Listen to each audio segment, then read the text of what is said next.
Hello, everyone. I see a couple of you trailing in. Hello, welcome to our industry webinar today. I'll give you all a moment as you slowly come in here. Our webinar for today is People for Bikes, One Ride at a Time campaign. We're going to be talking about this campaign and a few sustainability items here that at People for Bikes we're working on and the bike industry. As we're slowly trickling in here, I'll go over speakers for today. I am here myself, Ashley Seward, along with my wonderful colleague, Jordan Trout, who will be letting us learn more about the One Ride at a Time campaign. I would also, before we get started, I just want to give a big thank you to our members once again, always top of the hour, top of our minds. We get to do the wonderful work we do at People for Bikes thanks to our members. So thank you all to you. If you're not already a member, not too late to join the party. Just send me a note in the chat or email me at ashley@peopleforbikes.org, and I'd be happy to give you some more information. Next up here, so our agenda and a couple logistical items for today. So we'll be talking for about 20 minutes or so, and then we'll have ample time at the end for questions. So if you do have questions, please put them in the chat, and we'll be answering those at the end. And like I said, my colleague will be going over the One Ride at a Time campaign, and then at the end, we'll be talking about a few other ways that you can get involved in the sustainability space. So with that, I will pass it over to my colleague, Jordan. Hello, good afternoon, everyone. My name is Jordan Trout, and I am the Deputy Marketing Director here at People for Bikes. And I'm really excited to get a chance to talk to you about the One Ride at a Time campaign. This was a labor of love. Frankly, it was a lot of work. A lot of people came together to make this happen. And it serves a really interesting purpose in the bike industry that we're finally getting a chance to talk about bikes as a tangible solution to climate change. And we've said many times, bikes are not a silver bullet to solve climate change, but combined with bold corporate action and individual behavior change, we actually can change the world one ride at a time. And one of the ways we came together to do this was through ride spot challenges. We've also created a landing page, oneride.peopleforbikes.org, that has a ton of great resources that you and your company can use to work on climate action on your own. Additionally, we wanted this to feel really accessible and achievable, and we'll talk a little bit about how we told real stories of real cyclists to make it feel accessible and achievable, and ways that you and your company can kind of take some of those learnings and apply them to your own climate campaigns. And then let's talk about ways we can celebrate as folks get on their bikes more often. And let's take it away. Next slide, please, Ashley. So the One Ride overall messaging really comes from a lot of what we know about climate change, what we know about people's current behavior. We know that nearly 50% of all car trips are within 3 miles of home, and almost 1 billion daily trips are taken in a personal car every single day. And if we can replace a single car trip per day with a bike ride, an individual can reduce their own personal carbon emissions by 67%. Now think about your own habits, when you run to the grocery store, if you're, running to the office, for example, small change kind of adds up. And if enough of us start to do these sorts of things, we will see like a very significant change in carbon emissions, throughout the year. The other thing too to think about from a messaging standpoint is what are the threats, to our recreation and enjoyment. Air quality decreases, and it keeps people inside instead of on their bikes. Wildfires threaten areas for off-road biking. So even though maybe mountain bikers don't feel like they are connected to, commuting by bicycle because it's their recreation, it's still a huge threat to, the areas where they would go to recreate. And we take that as a really, serious opportunity to talk about why biking and reducing carbon emissions can have an overall effect on climate in the US. Next slide, please, Ashley. So one of the ways that we, expanded on that overall messaging of, small changes to roll up to bigger changes is using actual real cyclists and real bike riders to tell their stories. We worked with 4 folks in the Denver area who were active current bike riders, not models, not actors, to kind of tell their story about why they ride. And we tried to pick a variety of folks from a couple different disciplines. And so, Megan is an athlete, but as she was an athlete, she discovered bicycling as a way to get around her community of Golden, Colorado. Kia is a mountain biker, and really she does commute, but is also very driven to commute to save the places that she rides. Anne is very involved in the city of Denver urban planning. And Austin, is an avid cyclist who has commuted by bicycle for many years. We will kind of talk about Megan, Kia, and Anne today. Austin's great, but we've got a couple commuters here, so we don't want to tell too many stories. But then we also took their real stories and combined them with statistics to make these kind of abstract data points real, to kind of connect the individual with the data points that can make such a huge change in climate change. Next slide, please. So this is Megan. Some of you may know her, the cyclist lawyer. She's based in Golden, Colorado. And I love this quote from her. "I believe bikes can save us if we let them. I ride everywhere in the hopes that I too will be able to inspire people to do the same." That's huge. She's an ambassador in the true sense of the word. And essentially we followed her around on a day of errands, created a ride story in our app Ride Spots, took photos, asked her questions to kind of understand why she chooses to ride and change the world one ride at a time. Next slide, please, Ashley. And then we coupled Megan's passion for biking with these stats, like if 15% of car trips were replaced by electric bike rides, carbon emissions would be reduced by 11%. That's a significant number, 11%, and 15% of a swap is not a huge, sorry. Lights go out in this room because we are trying to be eco-friendly. And then same thing, replacing 10 miles a week with an e-bike trip can offset carbon emissions of the manufacturer. So it's 508 miles, of replacing car trips with an e-bike trip to offset the carbon emissions of that bicycle manufacturer. Next slide, please. And now we're looking at Anne. Anne's based in Denver. She works for the city and county of Denver. And she finds that the bike brings her freedom, and she doesn't have to think about parking or financial costs, and you can't commute by bike without smiling. Next slide, please. And here's some more stats that we kind of coupled with Anne's. If 48% of all car trips taken in the US are less than 3 miles, that's really achievable. And if 10% of the US population replaced 1 car trip a day, which is, so think of it as 2 one-way trips, transportation-related emissions would drop by 10%. Again, not a huge change in behavior, but a significant effect on carbon emissions overall. Next slide, please. And then Kia, she wants to keep it simple. If you have a bike that works and you ride it, you are a cyclist. Let's destigmatize and make it less intimidating to get on your bike more often. Let's go to the next slide. And here are some stats around how areas where people recreate and ride their bike, either mountain or gravel, that's federal lands, that's places where people are riding that are decimated by wildfires. And then the smoke, those of us here in the West experience it throughout the summer, where smoke is so bad that you don't want to go ride your bike because you just feel like an elephant is sitting on your chest. And that keeps people from riding outside, recreating, negatively affects participation. Let's go on to the next slide. So those are real ambassadors, they're real people who tell their story. And, so as you think about how you might incorporate climate action and one ride at a time campaign messaging, who are your ambassadors who can help tell the story?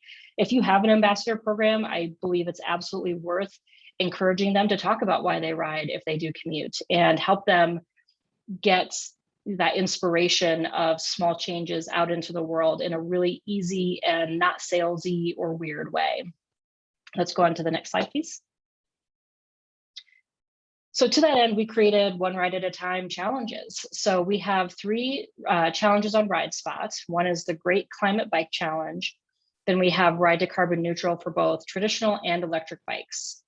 And as you can see on the little decals here, traditional bikes require 319 miles of car replacement trips, and electric bikes require 508. And then the Great Climate Bike Challenge is basically saying replace 1 day of car trips per month, or I'm sorry, 1 day of car trips per week to start to make those changes really achievable. So that's 4 one-way trips per week or 2 round trip. And I always like to think of it as, you don't have to get ambitious and go to the grocery store and think about how you're going to haul all your groceries home. Think about going to the local coffee shop to meet a friend. That is commuting by bicycle. Think about, running to drop off a package at the UPS store. That is, replacing a car trip. So it can be really small. It doesn't have to start out really big. Let's go on to the next slide.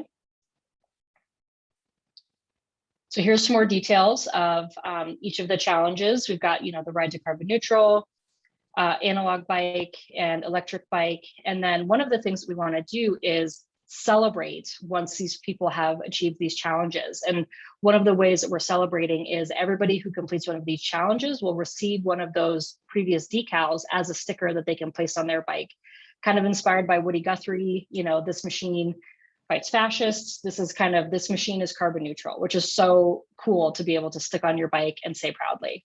Let's go on to the next slide. And here's some stats. Since September, October, when we launched the challenge, this is of everybody who joined the challenges. These are our total miles and car replacement trips. We have an algorithm that we use to calculate car replacement trips versus recreational trips. And so we plug that number in here. And since September, we have offset 20 tons of carbon emissions thanks to the Great Climate Bike Challenge. We've offset 10 tons from the e-bike challenge, and we've offset 16 tons on the analog bike challenge. And as RideSpot grows, as these challenges grow, those numbers will just grow. And hopefully, as you all are selling bikes or talking about your products, you're encouraging people to join these challenges. We will keep them running essentially indefinitely and fulfill those stickers, as people complete each month. And we're going to keep track of how all of these things come in. So let's go to the next slide. So a couple of the ways that you can support this messaging is work with your own ambassadors to tell their stories. For suppliers to independent bike shops, or if you're direct to consumer, encourage your purchasers to join the challenges. We have materials like QR codes, challenge cards we can send to shops. Just let us know. We're happy to provide those to you. Create content that makes bike commuting attainable. Think YouTube videos, how-tos. We also have a site, pfbkeepriding.org, that has many of these pieces of content available. So if you'd like to share yours to be included on that site, please let us know. Join RideSpot and create your own climate neutral challenges. Really encourage people to find small ways that they can change their behavior while we all work on our own climate initiatives. And then use PeopleForBikes talking points, as bikes as part of a climate solution. And Ashley and our policy team have a ton of these details. The marketing team has a number as well. So please reach out to us. We'd love to help you craft and shape your own bikes as a solution messaging for your brand. Next slide, please. What next? Call me. Let's set up some challenges. We'd love to help you create the change that we want to see. And then the other way that you can get involved is by sponsoring a climate challenge on RideSpot. We'll have a number of climate-related challenges by month in 2022. And so if you're interested in sponsoring a challenge, please reach out to me. My email will be at the end of the deck. And I think that's me. Thank you, Jordan. Ashley, take it off. Awesome. Thank you. Yeah, such a wonderful challenge. Please contact Jordan at jordan@peopleforbikes.org if you have more information. Again, our emails will be at the end of the deck here, but just a couple more items if you're looking for additional ways to get involved in sustainability for your business. The One Ride at a Time campaign is a really great way to get your customers riding and to show how serious you're taking climate change and wanting to get involved in sustainability. But there's also a couple more ways if you're looking for more internal ways of your company to be more sustainable and make more environmentally conscious decisions. And one way that you can get involved is by joining our PeopleForBikes Sustainability Working Group. This is a member benefit, so it's only open to members. But if you are a member, we got a lot of really great group tracks, as we call it within here. So we're focused on climate, sustainable packaging, supply chain, and chemicals is our last one. But these are just really wonderful groups that we have to talk about sustainability in the bike industry specifically, and trying to reach larger environmental goals collectively as a group. And then the last one here is by joining Climate Action Corps. So if you're just at the beginning of measuring your carbon footprint for your company, or you have no idea what that even means, Climate Action Corps is a wonderful place to start. They really break it down into simple and digestible steps of what it means to measure each one of your scopes within your carbon footprint. It provides a community of support for other people who are also going through this process. And they just really lay out all the tools that you need to do the measurement and succeed in doing it and setting reduction goals. So happy to provide more information about that as well. If anybody is interested, please just shoot me an email at the end or send a note in the chat. And I see we have a couple of questions here, so we can get into the Q&A. Here's a question from Matt Miller. How did you figure out the 319 and 508 miles for carbon neutrality? Jordan, did you want to take that? Yeah, Matt, that's a great question. It's actually from a report that we used to develop the script for a video that Jen Dice, our president and CEO, did for a climate conference last November. I don't have the report handy, but I've got your email, Matt. I will shoot over to you if you're curious to learn a little bit more about that. Great. And I see one more from you, Matt. What calculation do you use for 1 car mile avoided to CO2 savings? Does that also go into the follow-up items, Jordan? Can definitely do a follow-up item. I've got a URL that I'm happy to send around and maybe can be part of the wrap-up as well. So we're using the metric. It's 271 grams per kilometer is the carbon emissions from a single occupancy vehicle. And then the CO2 emissions from a cyclist, meaning the fuel, food, and manufacture of the bike is 16 grams per kilometer. So I had to do some very complicated math where I turned our commuted miles ridden into commuter kilometers times the 271 less the 60. So I can send over my math if you'd like to see it. As well, but there is a really great resource online, I believe I have the URL and I can send it around. Awesome.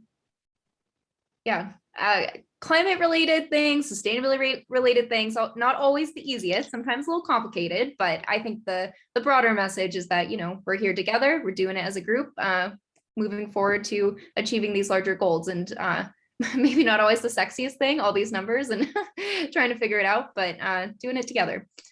Any other questions from the audience here? I see that we had a couple from Matt that we answered. If anybody else has any questions, please enter them in the chat or the Q&A section.